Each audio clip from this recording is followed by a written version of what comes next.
Assalamu alaikum wa rahmatullahi wa barakatuh, mes chers frères et sœurs. On reprend aujourd'hui, Inch'Allah, avec le prophète Moussa alayhi salam. Mes chers frères et sœurs en islam, un jour, alors que Moussa alayhi salam était dehors, il vit donc deux hommes se battre. L'un d'eux, qui était un hébreu, demanda à Moussa alayhi salam de lui porter secours.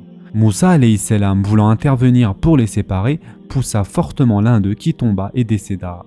Moussa alayhi salam regretta fort l'incident car il n'avait pas l'intention de tuer cet homme. Son objectif était simplement de sauver l'hébreu.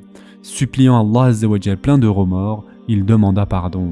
Et Allah Azza wa Jal nous fait part de cela dans le Coran. Il entra dans la ville à un moment d'inattention de ses habitants. Il y trouva deux hommes qui se battaient. L'un était de ses partisans et l'autre de ses adversaires. L'homme de son parti l'appela au secours contre son ennemi. Moussa lui donna un coup de poing qui l'acheva. Moussa dit « Cela est l'œuvre du diable, c'est vraiment un ennemi, un égareur évident. » Surat Al-Qasas, verset 15. Étant donné que Moussa alayhi salam avait commencé à appeler les hommes à l'unicité d'Allah, c'est-à-dire au Tawhid, et à révéler donc la vérité en chaque lieu, les Coptes qui composaient le peuple de Pharaon formèrent un front contre lui. C'est pour cette raison qu'il décida d'entrer en ville quand les gens étaient chez eux. Bien qu'il clamât son innocence et dénonçât dans cet incident l'œuvre de Shaitan, il soulignait tout de même le fait que cet homme méritait un tel destin. Par ces derniers mots, Moussa alayhi salam, qui n'avait pas reçu l'ordre de tuer les Coptes, sous-entendait qu'il cultivait en lui une telle intention. Cependant, il n'en était pas de même pour Allah Azza wa Jal. Et Moussa alayhi salam se retrouva donc dans une situation inattendue. Et en effet, Allah Azza wa Jal dit « Il dit, Seigneur, je me suis fait du tort à moi-même, pardonne-moi. » Et il lui pardonna, c'est lui vraiment le pardonneur, le miséricordieux. Il dit, Seigneur, grâce au bienfait dont tu m'as comblé, jamais je ne soutiendrai les criminels. Surat Al-Qasas, versets 16 et 17. Entre-temps, tous les Coptes avaient demandé à Pharaon de trouver l'assassin. Pharaon leur demanda donc d'apporter des preuves relatives qui a conduit à ce meurtre, mais personne parmi eux ne fut capable d'apporter la moindre preuve. Alors Pharaon se déplaça hors de la ville afin de trouver le témoin en question. Le lendemain encore, Moussa alayhi salam aperçut le même hébreu encore en train de se battre. Celui-ci demanda une nouvelle fois de l'aide à Moussa alayhi salam, ce qu'il refusa en disant « À cause de toi, j'ai troublé ma conscience ». Le Copte qui saisit cette parole courut directement chez Pharaon et se plaignit de Moussa alayhi salam. « L'assassin, je l'ai trouvé, il s'agit de Moussa », dit-il. Pharaon décida d'adopter la loi du talion à son encontre. Le fils de l'oncle de Pharaon, qui aimait Moussa alayhi salam, informa ce dernier de la décision prise par Pharaon. Les supplications que Moussa alayhi salam adressa au Seigneur après avoir tué le Copte sont relatées dans les versets suivants. Le lendemain matin, il se trouva en ville, craintif et regardant autour de lui, quand voilà que celui qui lui avait demandé secours la veille l'appelait à grands cris. Moussa lui dit « Tu es certes un provocateur déclaré ». Quand il voulut porter un coup à leur ennemi commun, l'Israélite dit « Ô Moussa, veux-tu me tuer comme tu as tué un homme hier? Tu ne veux être qu'un tyran sur terre, et tu ne veux pas être parmi les bienfaiteurs. » Et c'est alors qu'un homme vint du bout de la ville en courant et dit « Ô Moussa, les notables sont en train de se concerter à ton sujet pour te tuer. Quitte la ville, c'est le conseil que je te donne. » Il sortit de là, craintif, regardant autour de lui. Il dit « Seigneur, sauve-moi de ce peuple injuste. » Surat Al-Qasas, versets 18 à 21. Sans perdre de temps, Moussa alayhi salam prit immédiatement le chemin de Médiane. En vérité, il n'était jamais allé à l'étranger, et pour ce fait, il ne savait pas dans quelle direction aller. Il n'avait même pas de quoi manger. Allah subhanahu wa ta'ala envoya Jibril alayhi salam pour lui indiquer le chemin de Médiane. À cette époque, l'Égypte était à 8 jours de marche de Médiane. Et en effet, Allah Azza wa Jal dit dans le Coran, et lorsqu'il se dirigea vers Médiane, il dit « Je souhaite que mon Seigneur me guide sur la voie juste. » Surat Al-Qasas, verset 22. L'historiographie nous apprend qu'il existe une relation parentale entre Moussa alayhi salam et le peuple de Médiane. Les habitants de Médiane, tout comme Moussa, étaient tous issus de la lignée d'Ibrahim. De même, Médiane était le nom d'un des fils d'Ibrahim et cette ville n'était pas sous le contrôle de l'administration de Pharaon.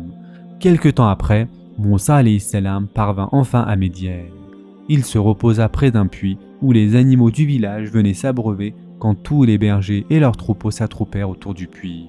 Pendant ce temps, une chose avait marqué Moussa alayhi salam. C'était l'attitude de 2 filles qui s'étaient mises de côté avec leur troupeau et qui refusaient de se joindre au groupe. C'est alors qu'il s'adressa à ces dernières. « Qu'attendez-vous? Pourquoi n'abreuvez-vous pas vos bêtes ?» Les filles lui répondirent « Tant que les bergers sont là, nous ne pouvons pas abreuver nos bêtes. » Moussa alayhi salam dit « Êtes-vous donc seul ?»« Nous avons notre père, répondirent-elles, mais il est très âgé et faible. C'est pour cette raison que nous sommes contraintes d'abreuver et de conduire les bêtes au pâturage. En outre, nous ne voulons pas nous joindre aux hommes. Nous ne pouvons pas abreuver nos bêtes tant que ces hommes ne seront pas partis. Souvent, après leur départ, il ne reste plus d'eau dans le puits et quelquefois, nous parvenons à abreuver nos bêtes. » Et Allah Azza wa Jal nous fait part de ceci dans le Coran. Et quand il est arrivé au point d'eau de Médiane, il y trouva un attroupement de gens abreuvant leurs bêtes. Et il y trouva aussi 2 femmes se tenant à l'écart et retenant leurs bêtes. Il dit « Que voulez-vous » Elles dirent « Nous n'abreuvons que quand les bergers seront partis et notre père est fort âgé. » Surat Al-Qasas, verset 23. Ces dernières le remercièrent puis s'en allèrent. Et Allah Azza wa Jal dit « Il abreuva leurs bêtes pour elles, puis retourna à l'ombre et dit « Seigneur, j'ai grand besoin du bien que tu feras descendre vers moi. » Surat Al-Qasas, verset 24. La signification de l'expression qu'il utilisa « Seigneur, j'ai grand besoin du bien que tu feras descendre vers moi » laisse percevoir qu'il était dans un dénuement total comparativement à l'opulence dans laquelle il vivait chez Pharaon. Mais ces paroles de Moussa alayhi salam étaient loin d'être une revendication. Il était en train d'exprimer simplement sa reconnaissance envers Allah Azza wa Jal pour le salut qu'il reçut de sa part et pour l'avoir soulagé de la faim. Le père en question, étonné de voir ses filles rentrer plus tôt que d'habitude, n'hésitait pas à leur en demander la raison. Les filles informèrent leur père qu'un homme pieux les avait aidés et qu'un tel homme ne se rencontrait nulle part ici. Cet homme donc fit appel à Moussa alayhi salam et lui demanda de décliner son identité. « Je m'appelle Moussa, fils d'Imran, de la lignée de Yaqub, répondit-il. Et il lui raconta ce qui lui était arrivé. « N'aie aucune crainte, Pharaon n'a aucun pouvoir ici, répondit l'homme. Et Allah Azza wa Jal dit dans le Coran, puis l'une des 2 femmes vint à lui, d'une démarche timide, et lui dit « Mon père t'appelle pour te récompenser, pour avoir abreuvé pour nous. » Et quand il fut venu auprès de lui et qu'il lui eut raconté son histoire, le vieillard dit « N'aie aucune crainte, tu as échappé aux gens injustes. » Surat Al-Qasas, verset 25. Ce vieil homme donc offrit à manger à Moussa alayhi salam, mais celui-ci, malgré qu'il eût très faim, hésita à manger. Lorsque cet homme lui demanda la raison, Moussa alayhi salam répondit « Nous sommes une famille qui n'apporte pas d'importance aux valeurs éphémères de ce bas monde. En aucun cas, nous ne modifierons cette attitude qui nous est propre. Je n'ai pas agi ainsi pour recevoir quoi que ce soit, j'ai agi ainsi pour l'amour d'Allah Azza wa Jal. » Le vieillard, très satisfait de la réponse, dit alors « Cette offre n'est pas une contrepartie de ton soutien, mais c'est le fait que tu sois notre invité. Viens. » Là-dessus, Moussa alayhi salam, qui était très fatigué et affamé, mangea puis se reposa. L'une de ses filles conseilla à son père de l'engager à son service en contrepartie d'un salaire. Et en effet, l'une des 2 filles dit « Ô mon père, engage-le à ton service, moyennant salaire, car le meilleur à engager, c'est celui qui est fort et digne de confiance. » Surat Al-Qasas, verset 26. Puis elle ajouta « Ces caractéristiques sont présentes chez lui. L'effort qu'il consentit au puits montre qu'il est fort. De plus, il a marché devant nous sans même poser le regard sur nous, ce qui confirme bien qu'il est un homme digne de confiance. » Et ceci, mes chers frères et sœurs, a été rapporté par Al-Haythami. Ce verset, mes chers frères et sœurs, résume bien les traits que l'on doit trouver chez une personne que l'on souhaite confier un devoir particulier. Ces 2 traits, mes chers frères et sœurs, sont tout d'abord la capacité, c'est d'abord donc connaître la matière dont quelque chose doit être fait et être assez fort pour le faire, et deuxièmement la fiabilité, c'est être quelqu'un dont l'essence et les paroles sont vraies et qui instille donc la confiance chez les autres. Le vieillard appréciait beaucoup Moussa alayhi salam et voulait bien le prendre immédiatement chez lui.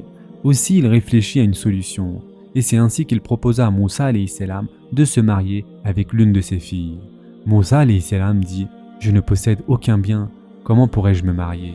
Le vieillard, en guise de dot, proposa à Moussa alayhi salam de s'occuper pendant 8 ans de ses animaux. Il poursuivit sa proposition en lui faisant savoir qu'il serait encore beaucoup mieux s'il s'occupait des moutons pendant 10 ans. Son intention dans tout cela était de retenir Moussa alayhi salam le plus longtemps possible auprès de lui. Et en effet, Allah Azza wa Jal dit dans le Coran, il dit « Je voudrais te marier à l'une de mes filles que voici. à condition que tu travailles à mon service durant 8 ans. Si tu achèves 10 années, ce sera de ton bon gré. Je ne veux cependant rien t'imposer d'excessif. Tu me trouveras, si Allah le veut, du nombre des gens de bien. C'est conclu entre toi et moi, dit Moussa. Quel que soit celui des deux termes que je m'assigne, il n'y aura nulle pression sur moi, et Allah est garant de ce que nous disons.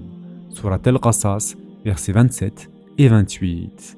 Il y a dans ce verset, mes chers frères et sœurs, un point que l'on rencontre fréquemment dans la vie sociale. Ces deux personnes, l'un un prophète et l'autre un homme digne de confiance parmi la population, discutèrent avant de s'entendre sur la question, clarifièrent ensemble chacune des conséquences qui pourraient survenir, puis s'en remirent à Allah, témoin de leurs paroles.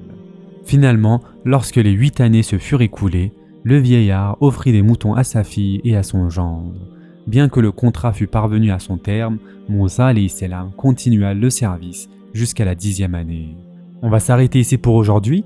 Je vous souhaite dès maintenant un bon iftar. En attendant, prenez soin de vous mes chers frères et sœurs et à très prochainement, Inch'Allah.